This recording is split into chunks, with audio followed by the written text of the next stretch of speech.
Hello, everybody. Welcome to the State Board of Divestment.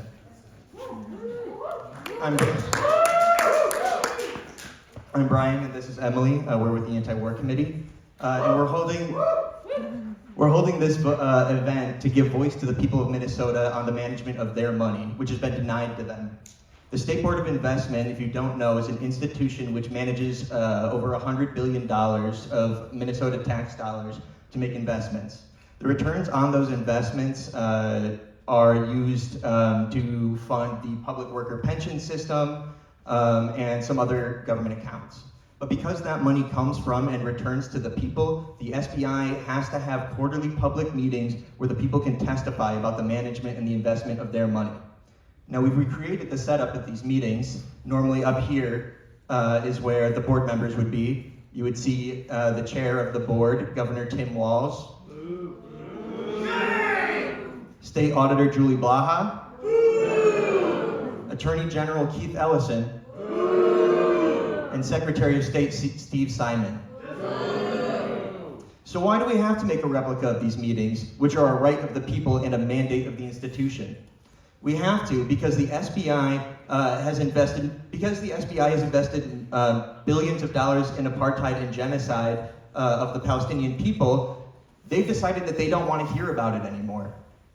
Minnesotans have been appalled to learn especially over the course of the year, as they become more aware that they've been forced to pay for the weapons of the Israeli army through investments in Raytheon and Elbit systems, through the machinery to bulldoze Palestinian homes with companies like Caterpillar, and the tech to stalk Palestinian families with Palantir, Microsoft, and Google.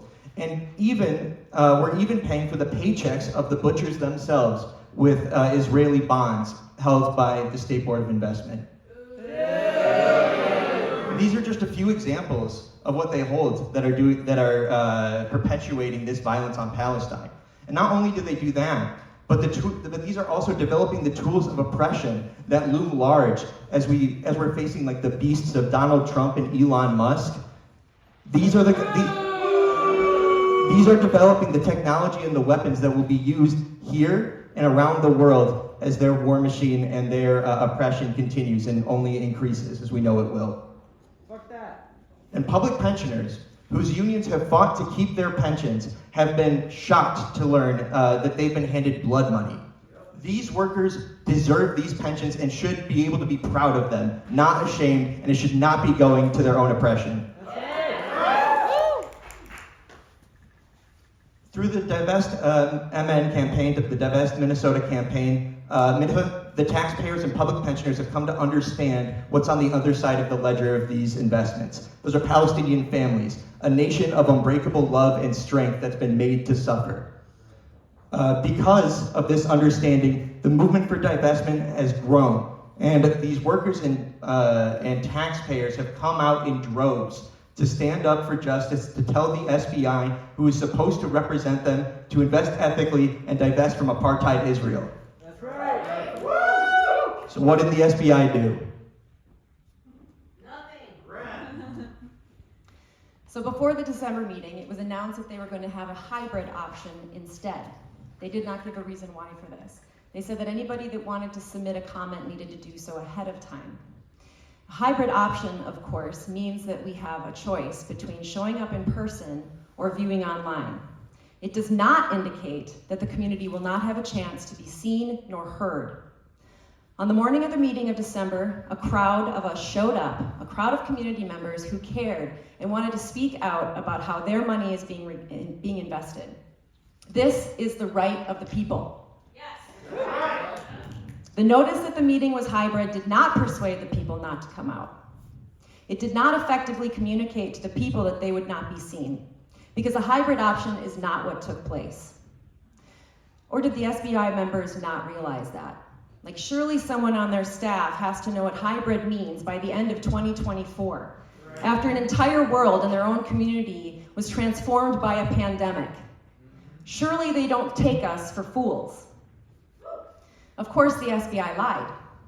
After allowing only 35 of us into the building, another rule that we weren't made aware of ahead of time, we soon learned that the SBI was itself not in person. I was one of the 35 people that was ushered into a room where we were sat down in front of a TV screen and shown the shameful faces of the members of the SBI holding a closed televised meeting. Shame! There was no way to interact. There were two people in the room who did not explain how this was a hybrid meeting. What happened to our comments? We were told that they would be read by the board.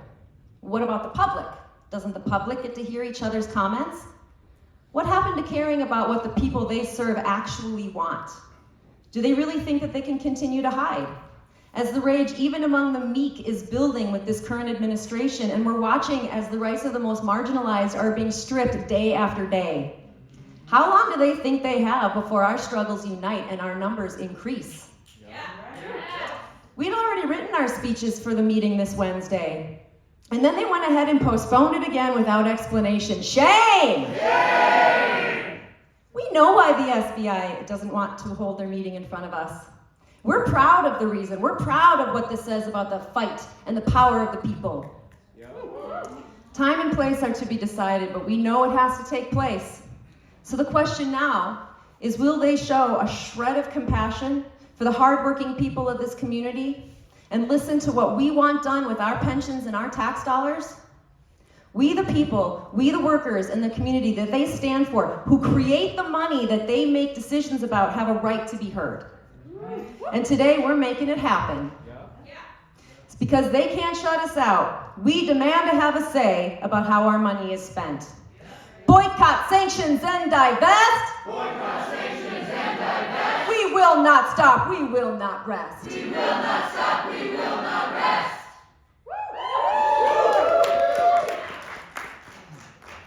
Thank you. So here's what the rest of the format of our event is going to be. Just like a normal SBI meeting, we're going to have speakers come up one by one, give their testimony as they would to the board, and we're going to record it to a camera that's going to be set up looking at them here. And we're going to send this to the SBI so they cannot look away, and they're not going to be able to look away when we testify to them again. Hello, my name is Abir Ismail. I'm a math teacher in Minneapolis. As an educator, I have dedicated my life to shaping the future of our children. But today, I stand before you devastated, because the pension I have worked for, meant to secure my future, are instead being used to destroy the future of children in Palestine. Rather than being reinvested in our schools and communities, our pensions are being used to destroy schools, homes, and entire families. They are creating cycles of generational trauma instead of healing. I am calling on the State Board of Divestment to take firm stand against the operation by divesting from companies that sustain Israeli occupation and apartheid. The Israeli government continued occupation, illegal settlement expansion, and silencing of Palestine have been condemned by international human rights organizations, including Amnesty International and Human Rights Watch, which have labeled the Israeli policies as apartheid. Apartheid is not just a term. It's a crime under international law. And just as the warning ones boycotting the divested from South Africa apartheid regime, it is now our responsibility to take similar action against Israeli apartheid. Right now, the situation in Gaza is devastating. Almost all Gaza schools have been destroyed, leaving hundreds of thousands of children without access to formal education. Imagine the magnitude of this loss. Entire school wiped from existence, teacher silenced forever. How can we, as educators, as taxpayers, and as human beings, allow our pension to support the destruction of education and the killing of children? Right. It is unacceptable that Minnesota pension fund support companies. It is unacceptable that Minnesota's pension funds support companies complicit in Israeli war crime. Companies that manufacture weapons and use against civilians, construct illegal settlements on stolen Palestinian land, and maintain the infrastructure of occupation. I ask you, what message you sent when our retirement saving fuel the very destruction of schools, hospitals, and entire communities? What does it say about our values when our pensions contribute to the suffering of children? Where is our humanity? How can you witness these atrocities and still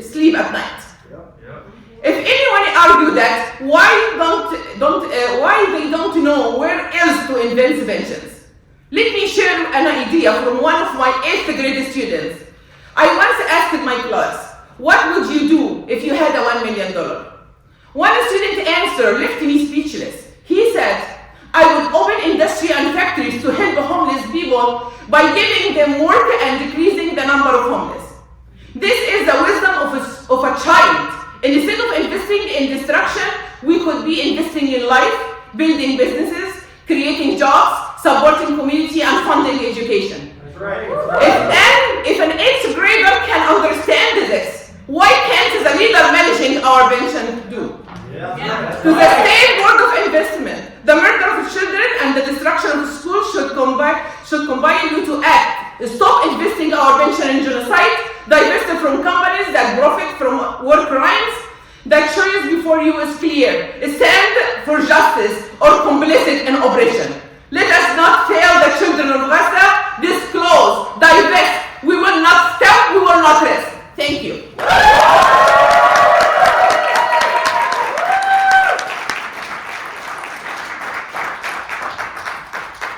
Thank you, Abir. And next we have Chelsea from the Anti-War Committee. When I first wrote this speech, it started with, thank you for the opportunity to speak with you today.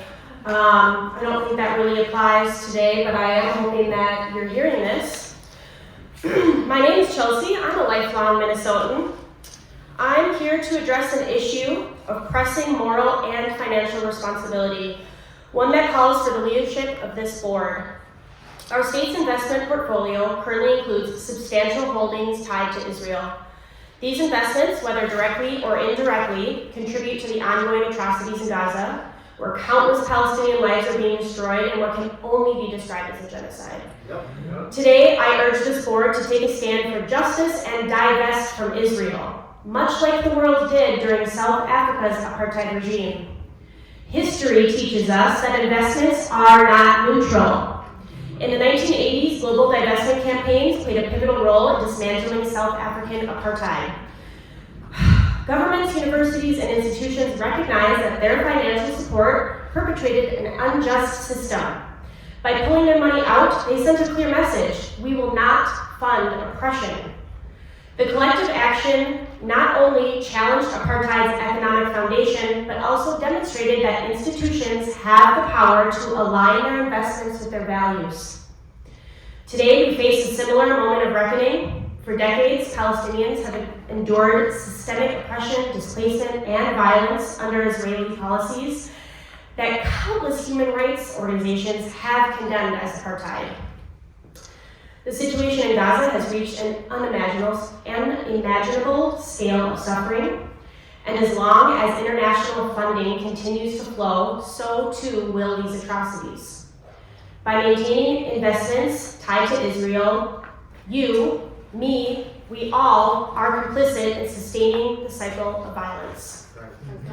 Divestment is not merely symbolic. It is a tangible way to uphold the principles of human rights, equality, and dignity. It's a way to say that we will not stand idly by while our investments are used to perpetrate harm to our neighbors. Moreover, it's a financially prudent decision. Divestment ensures that we are not tethering our state's funds to companies or entities associated with gross human rights violations, which is an increasingly risky prospect in today's global economy where public accountability is growing. The people of Minnesota have a proud tradition of standing on the right side of history, from championing civil rights to leading efforts for social justice. We have never shied away from difficult decisions when lives and principles are at stake. This board has the power to honor that legacy. By divesting from Israel, you can send a powerful message that Minnesota will not fund the destruction of human lives. That's right. Instead, we will be part of the solution, a step towards justice, accountability, and peace. I urge you to act with courage and conviction. Let us follow the example set during the fight against the South African apartheid and use the power of divestment to help end the atrocities in Gaza. The time to act is now. The world is waking up. Will you?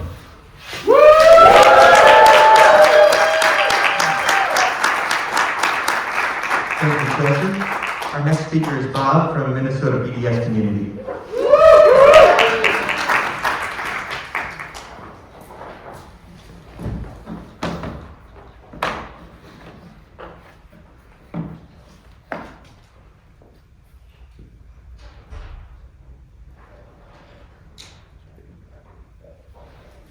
In your prior statements regarding community demands for divestment of Israel bonds and stocks, board members have stated that you will make your decisions purely on fiduciary responsibility and not on politics.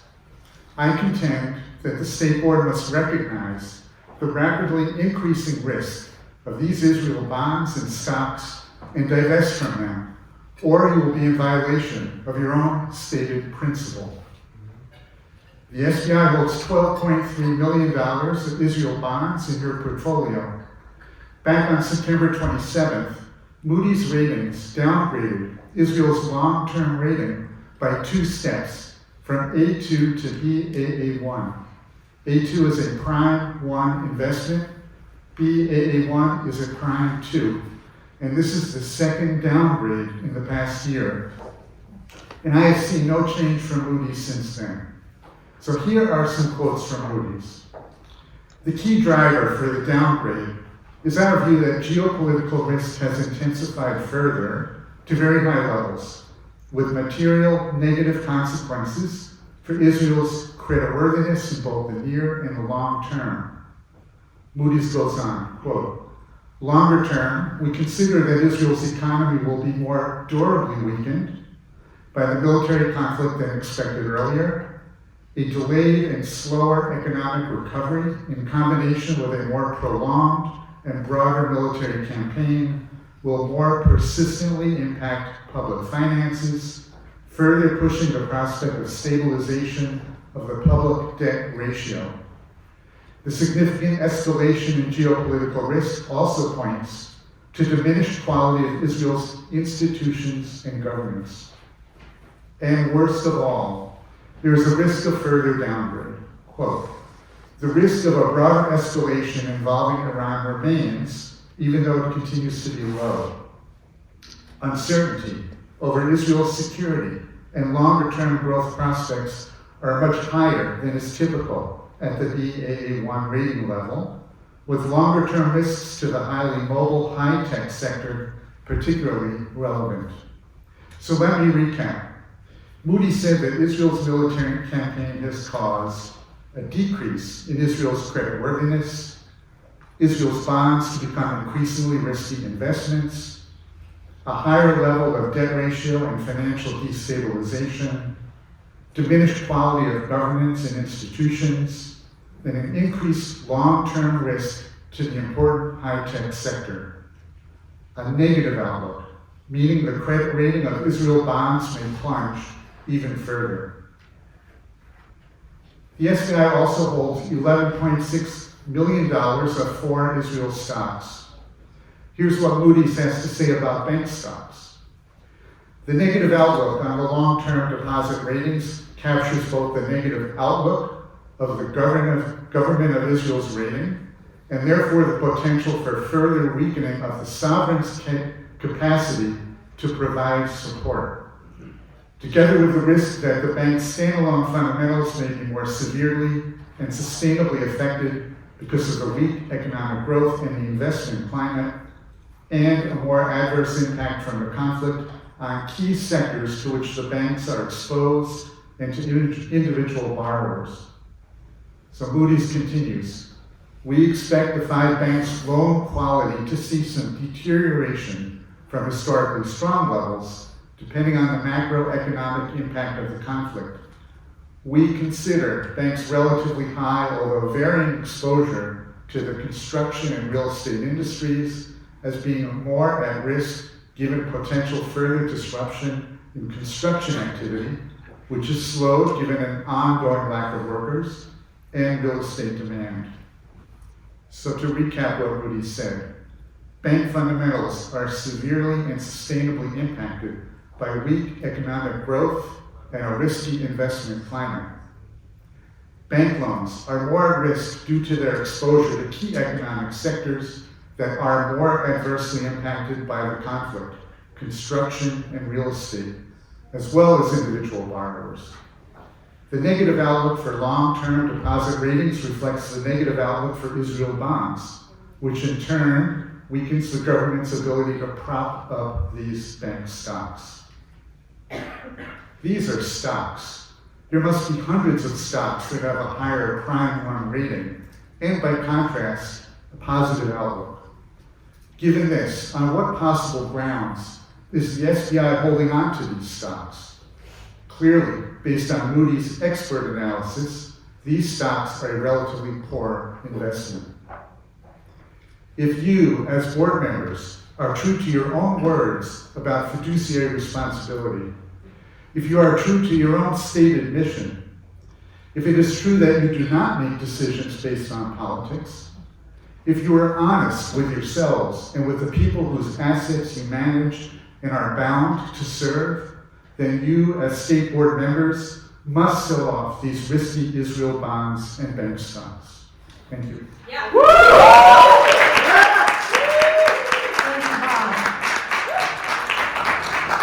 Next, we have Skylar from AFSCME 3800.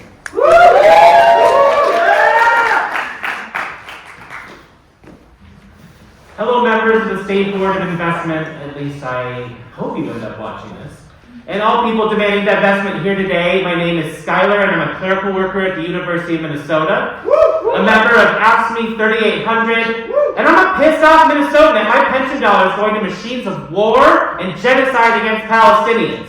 I'm speaking representing AFSCME 3800, our union representing clerical, technical, and healthcare workers at the University of Minnesota. As public sector workers with our pensions invested in Israeli companies, weapons manufacturers, and other companies directly complicit in the genocide in Gaza, we're horrified at how this board has continued on this path of blood investment and has avoided any and all input or accountability from workers and community members in this state. Canceling meetings, shifting the format to virtual at the last minute, placing community members in a separate room. You'll do anything to avoid an audience as you throw more billions of our dollars into death. Cowards! The fact that this event had to be organized for us to be heard when the expectation is that the SBI holds regular open meetings. Someone say shame. Shame! Shame on the State Board of Investment. Divest MN from Israel now. Free, free Palestine! Free, free Palestine! Thank you, Charlotte. Our next speaker is Barry from Jewish Voice for Peace.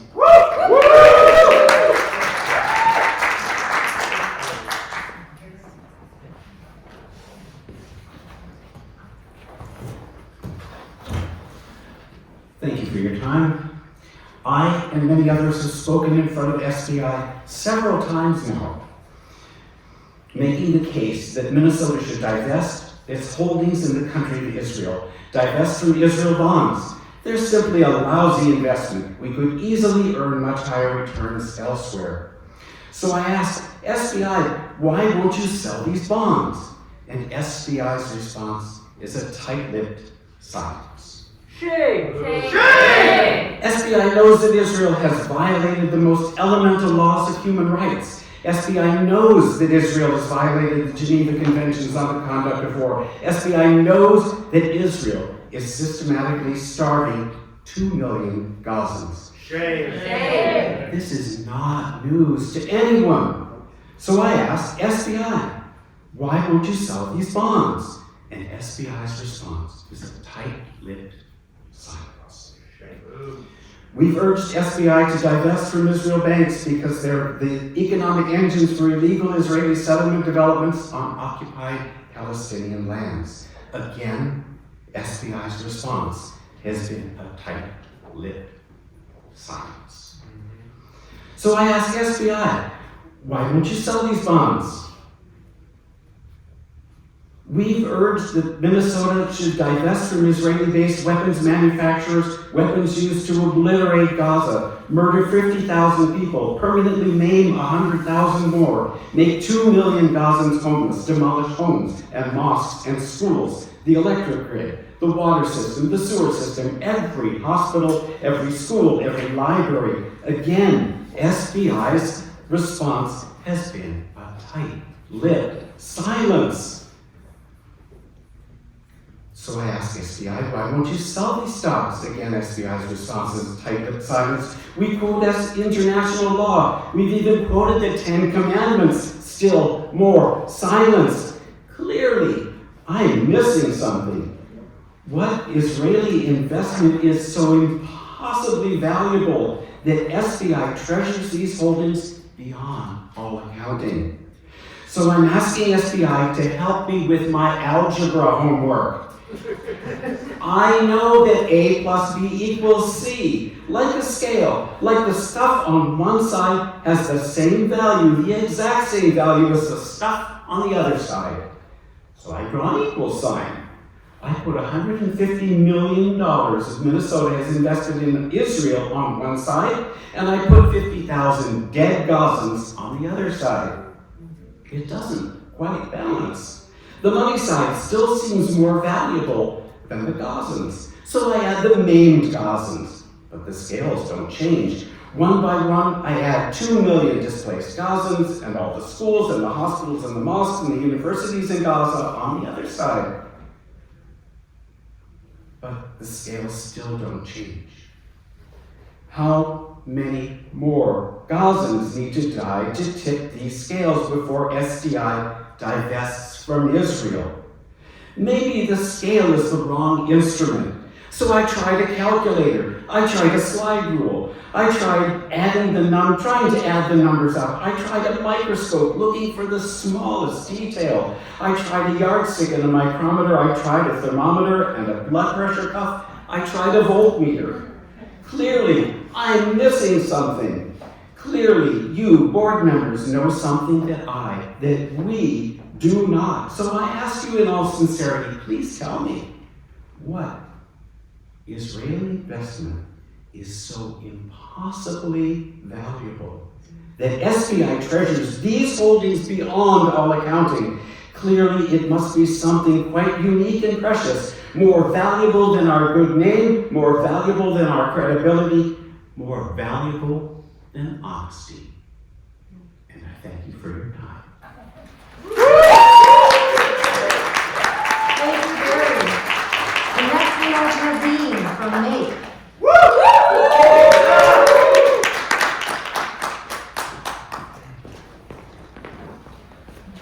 Hello, my name is Naveen Borderdi, and I am a public sector worker and member of the Minnesota Association of Professional Employees, as well as an anti-war activist here in the Twin Cities.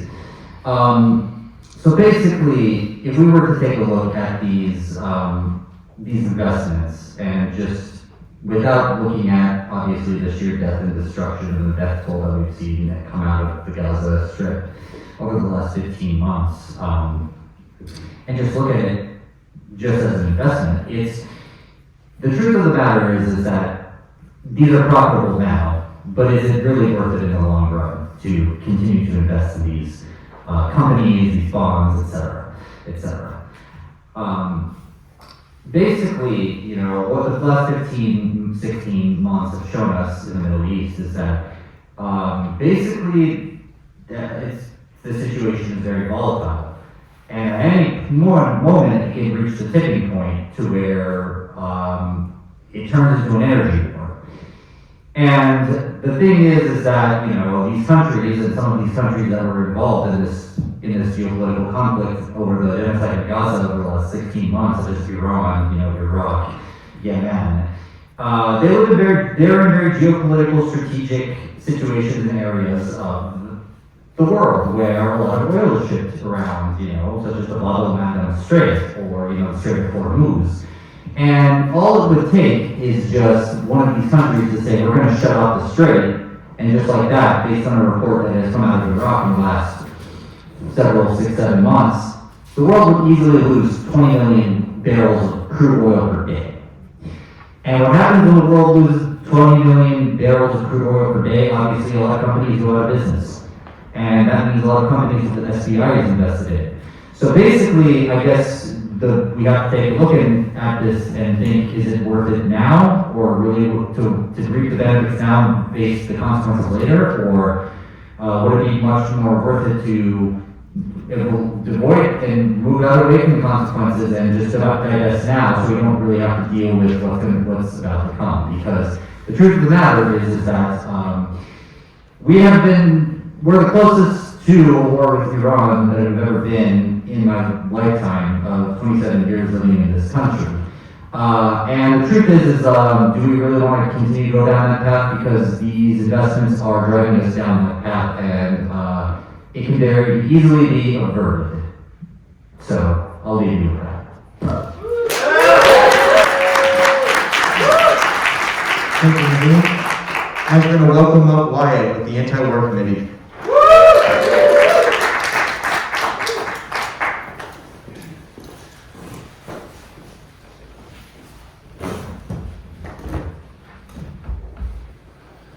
I'm addressing these comments to the State Board of Divestment, but in particular to Governor Walz. As you know, there have been two important developments since the last State Board of Divestment meeting as it pertains to Palestine. One is that the ceasefire was reached in Gaza. The other is the inauguration of President Donald Trump. The ceasefire means that Palestinians can start to pick up the pieces and international observers can begin to properly document the real toll of Israel's crimes. Institutions across the world are moving towards divestment from Israel, joining the many banks, sovereign wealth funds, and pension funds that have already done so, pushed by the tidal wave of human rights groups who are denouncing Israel's gross violations of international law and norms. Trump's inauguration, on the other hand, represents the possibility of a situation getting even worse for Palestinians. Trump's proposal for the U.S. to take over Gaza and ethnically cleanse its over 2 million people, while unlikely to succeed, appears to hint at his administration greenlighting a renewed Israeli onslaught on Gaza. In the meantime, Israel has shifted its genocidal violence to the West Bank with full approval of the Trump administration, which has lifted sanctions on illegal Zionist settler movements there. In other words, Governor Walz, your political legacy as someone who refused to divest Minnesota from Israel is entirely in the hands of President Trump. On the federal level, too, your vice presidential campaign's refusal to break with the Biden administration's support for Israel means that whatever cruel and oppressive actions Trump takes in Palestine represents not a change, but a continuation of a policy you helped shore up. Our movement for Palestine is not some passing trend you can hide from until it goes away. Israel's genocidal actions, at least 50,000 dead in Palestine as well as in Lebanon and across the region, are permanently inscribed in history with real and unstoppable consequences that are only beginning to unfold. None of us know exactly how those will play out, but what's certain is that in hindsight, the complicity and moral failures of those who let this happen will only grow clearer. Governor Walz, when you conceded your electoral loss in November, you promised that, quote, Minnesota always has and always will be there to provide shelter from the storm. It's time to make that real. An attitude of first they came for the Palestinians, but I did nothing because I was not a Palestinian, will not shelter anyone from the growing storm of oppression emanating from Washington, D.C. Minnesota yearns for leaders who can actually rise to meet this moment, not just passively try and weather it. Leaders who have the courage and creativity to take political risks in order to do what's right. Governor Walz, you have a decision to make. You can let your legacy and the legacy of Minnesotan state employees and pensioners and taxpayers be steered by the most depraved people in the world, people like Trump and Netanyahu, or you can make a break with them, finally, and inscribe a different moral legacy in history, and divest Minnesota from genocidal apartheid Israel. Thank you.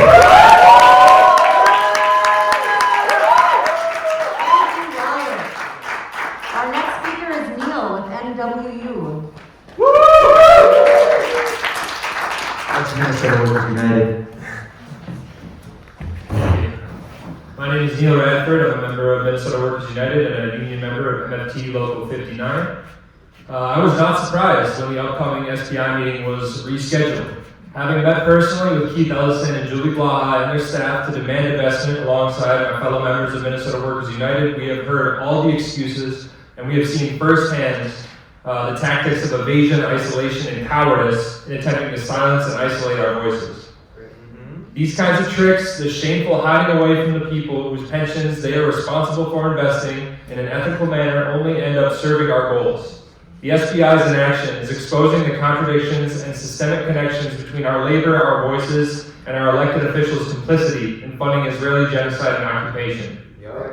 I'll give the members of the SBI the benefit of the doubt and say for argument's sake that these are overall intelligent people who are aware of what their actions mean and the real-world consequences of this continued investment into these oppressive systems in occupied Palestine and around the world.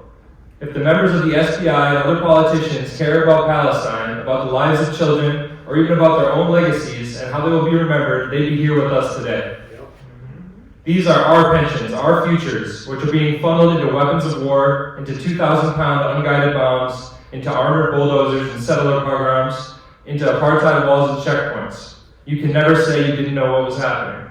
Okay. But enough about what you refuse to do. I want to talk about what we the people will continue to do. In how to continue to strengthen and expand this campaign and this movement, I've been thinking recently about two main areas of focus. We will continue to demonstrate that our movements are based in radical love, in support of those around us, in taking bold action to lift the voices of the oppressed and stand alongside them shoulder to shoulder, in recognition of our shared struggle for true liberation. This to me is the community focus, which means that regardless of if I agree with the people around me on a political basis or on the right action to take, I will love and support them and oppose their oppression with my voice and my actions. In doing this, we will continue to reach out and welcome those with good intentions into our movements, building the power we need to counter the fascism of the state with the collective strength of the people, dismantling systems of imperial violence and oppression to build something new together.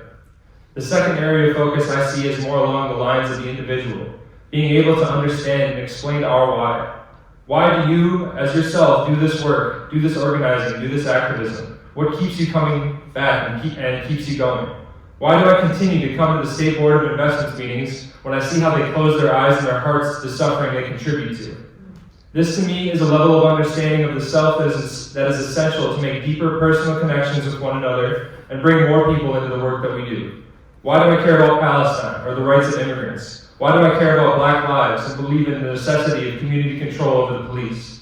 Our whys may be different or they may be shared. You probably have multiple. And I believe with this deeper knowledge of ourselves and each other, we will find and develop the skills and connections needed to grow ourselves and move our movements forward until divestment is not only possible but inevitable. I'm fortunate that I feel like my why is clear.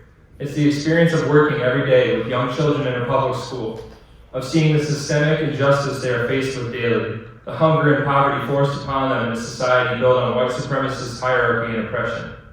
I see every day how these forces are countered by the will and organization of working people who care about the lives of children, who feed them when they're hungry, guide and support them into becoming their true selves, and provide the resources they need.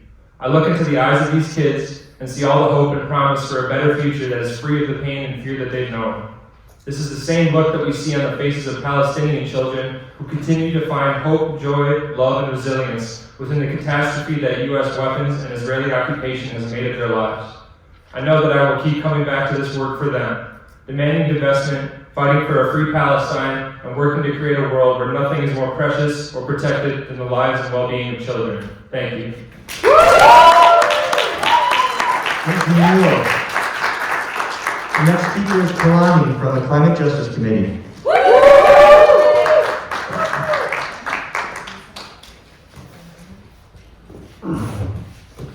Aloha mai kākou. He kanaka maoli hu ho'okahi au o Kalani ko uinoa. Hello everyone, my name is Kalani and I am one upset Hawaiian. Each and every one of us have a duty to stand up for Palestine, but as a Kanaka Maoli, I feel a particular responsibility to speak up. That's why I'm here today with the Climate Justice Committee to talk about colonialism, climate, and building a people's movement. We're all taught to think of manifest destiny as a process that concluded around 1850, when California became the 31st state.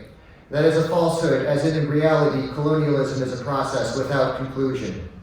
For the next 100 or so years, America steadily claimed virtually all of the land still held by indigenous peoples.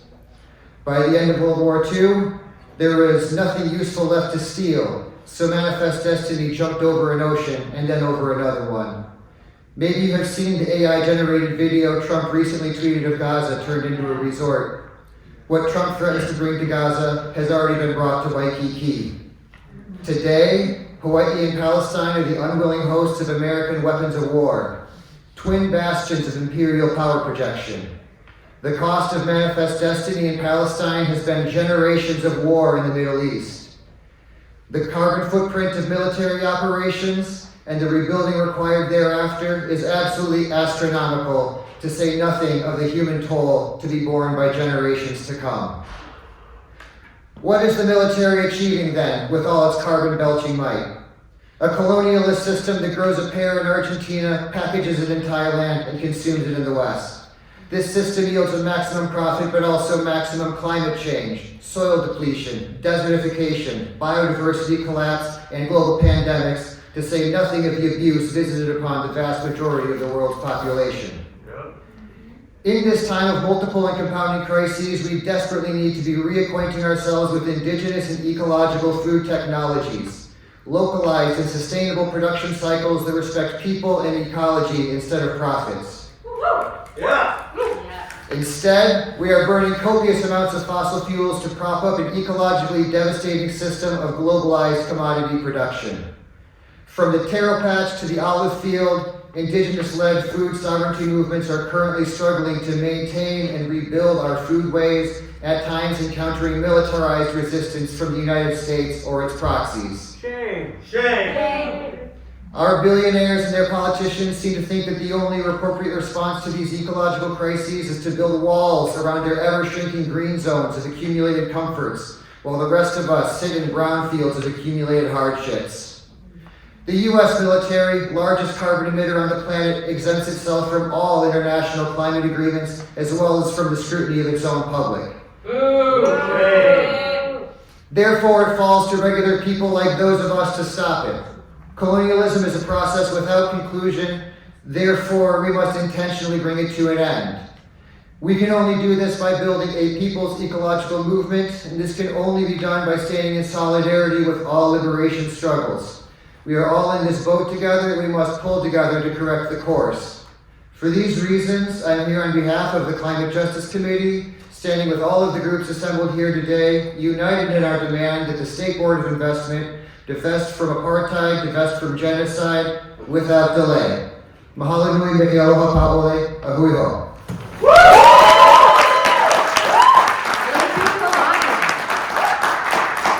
Now we're going to welcome Nikki from Ashby 3800.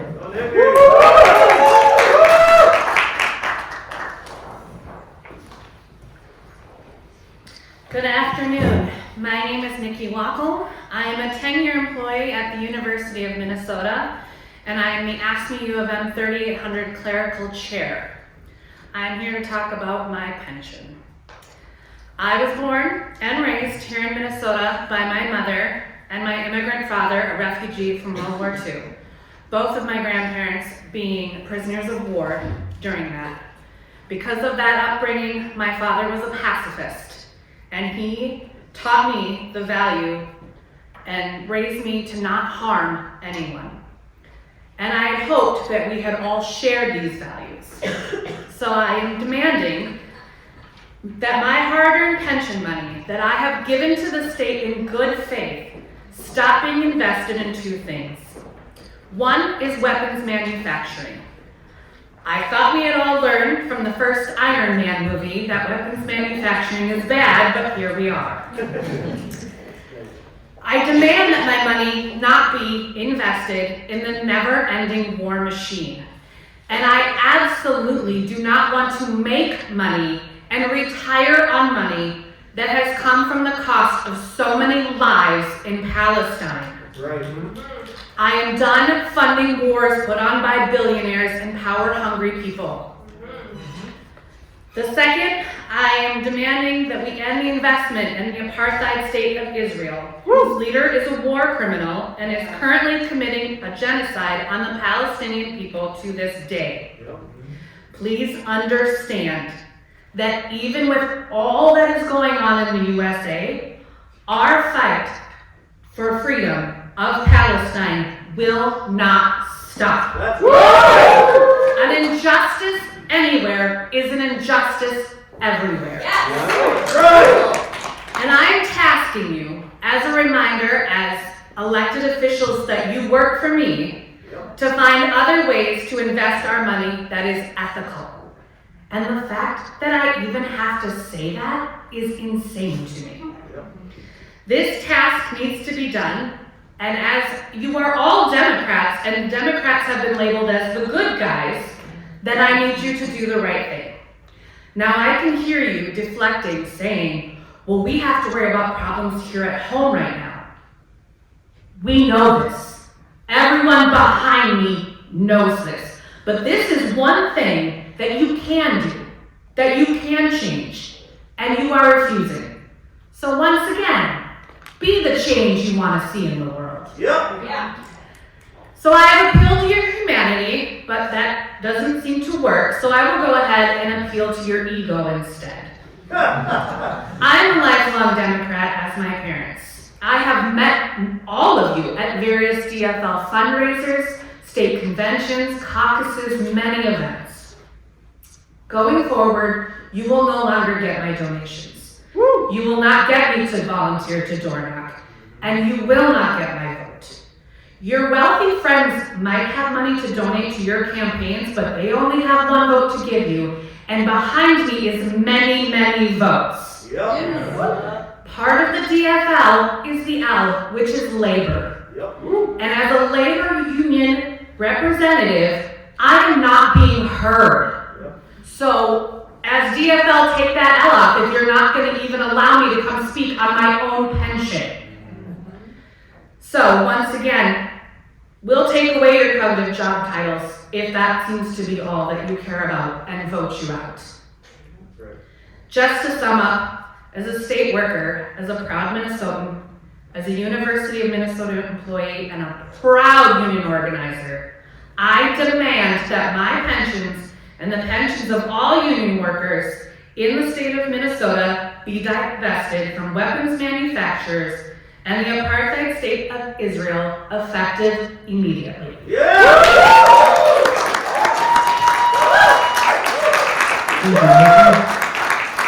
Next we got Bob from Healthcare Workers for Palestine.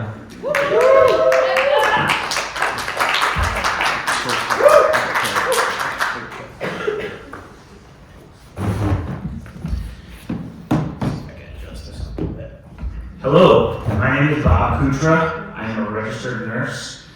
I've been a nurse since 2010 here in the state of Minnesota. I'm here representing healthcare workers for Palestine. Because genocide is a healthcare issue, and because occupation is a healthcare issue. These healthcare issues, these conditions that cause tangible harm, not only to those who experience them, but also to anyone witnessing with open eyes. These conditions are foundational circumstances in this country.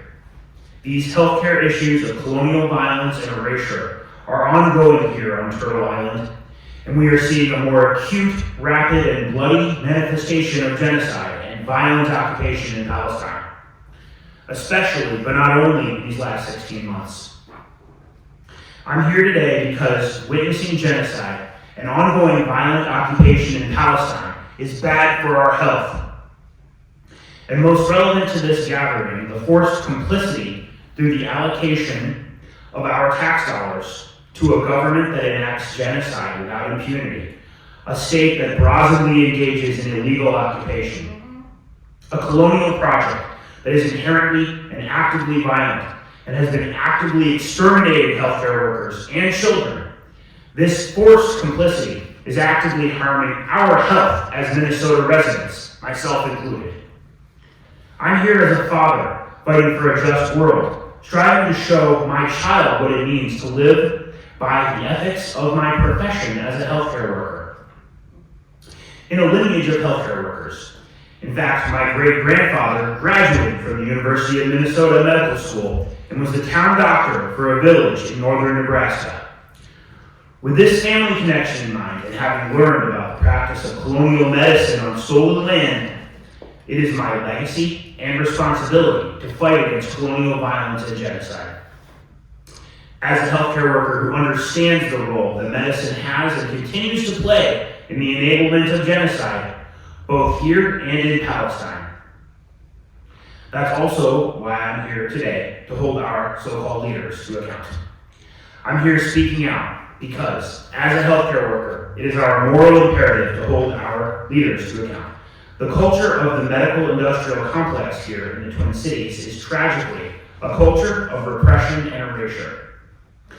We have seen so many medical workers speak out against this genocide and be silenced, suspended, and banned. And we have loudly demanded that Minnesota divest from Israel's racist violence again and again and again, as the SBI avoids our callouts. First by averting their eyes when we speak at the meetings, and then by changing the format of the so-called public meetings so they can hide from us in their virtual meetings, distancing themselves from their own humanity as much from their constituency. Shame! Now, more than ever, we must speak up, as the climate in this country becomes increasingly repressive and dangerous for those voicing opposition. Lastly, I'm here to honor the memory of all the martyred healthcare workers in Palestine who put their patients first, even when their own lives were threatened. We don't know exact numbers, but it is estimated that over 1,000 healthcare workers have been murdered in Gaza. Shame! At least 400 have been abducted by the IOF. Shame! The deliberate targeting of healthcare infrastructure in Gaza is a further violation of international law, aided by our government complicity and funded by our pensions. Walz, Simons, Blaha, and Ellison point fingers elsewhere, telling us the SBI advisors are the ones we need to speak with. But we know the board holds decision-making power, and we demand that the board find their humanity and divest. Yes. That's right. This runs deep for me as a nurse, as a father, as a person of conscience, which is why I need to speak out, despite the culture of fear that seeks to silence the powerful voice of dissent. I demand the SBI divest from genocidal state of Israel. For our collective health, for our collective humanity. I demand the SBI stop funding colonial violence. Because I want my child to inherit a world where the response to genocide isn't complicity, but outrage. Yep. I want my child to live in a world where Palestine is free. Thank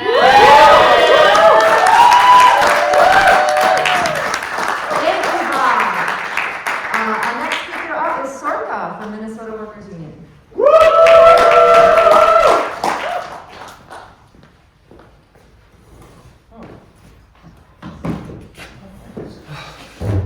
Hello, my name is Sorka Lona. I'm a UPS Teamster with Local 638, and I'm also a member of Minnesota Workers United. As workers, our solidarity doesn't know borders or divides. The Palestinian General Federation of Trade Unions called for increased international labor support and militancy in the fight for Palestinian liberation over a year ago. Labor support was instrumental in the struggle to end apartheid here in South Africa.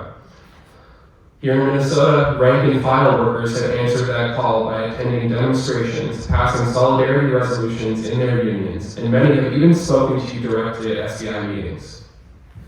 We were first able to meet with Keith Ellison after we as NWU had a protest outside of his Labor Day picnic in support of divestment. We were also able to secure a meeting with Julie Blaha, as well as a joint meeting with both later on. That gave us an exciting opportunity to speak directly in depth with those in power, people who say that they want to make a change. As MWU, we gave every argument for divestment. The presence of incredible violence, undeniable genocide, expressed intent for that genocide, the historical precedent of action that the SBI has taken on these issues, as well as the extraordinary need and demand for divestment from these irresponsible and disgusting investments. You pride yourself on your support for unions and workers. As progressives, you rely on labor endorsements to back up your reputation and get reelected. However, at every turn in our meetings were excuses. in the face of overwhelming evidence of the SBI support for a genocidal regime, with you in a position of power capable but just unwilling to act. It didn't feel like we were talking to an ally of labor. It felt like we were bargaining with a greedy and selfish boss. We were told that we should re-strategize, that our arguments were strong, and that we felt sympathetic, but we needed to tweak this or that minute detail to make us more palatable. We were told to go to the legislature, that you could just not act, and that this was our quickest way to make change. That's bullshit. We were told this and that we should just keep meeting, and that we were going about things the right way. You even claimed that your investments in genocide through Israel bonds are fiscally responsible, and that not divesting was the real hard decision, Julie Blaha. I would like an explanation as to why investing directly in a pariah state committing genocide is responsible money management, even as their credit rating is in a free fall. You didn't even know the basic facts about the pension fund you control. It's clear that you met with us without those actually managing the funds to waste our time and make us feel heard by deaf ears. You initiated these meetings with MWU, and it felt like you didn't want to be there. You have acted on your responsibility to your state before, when the SBI made moves to divest from big oil in recent history, and when your predecessors divested unilaterally from South Africa without going through the legislature, as you have the power to do today with Palestine. In this room behind me are people who have spent years giving every argument possible. Instead of listening to even those whose money you invest, or your constituents who voted for you, begging you to have a spine and stand against the horror of genocide, or even those you asked to meet yourself, you decided to take away the one designated public place that we have to address you to your face. So I will say this. A failure to act on divestment will mark you as cowardly in the face of your responsibility to humanity. Figure it out. Learn what your own responsibility means and what this board invests in, and take action of your own accord. Those who work hard to make this state run don't want blood money funding their well-earned retirements. I've never met a coworker who wants to live out their later years lounging on the bones of a genocided people. Thank you. Thank you, Coach.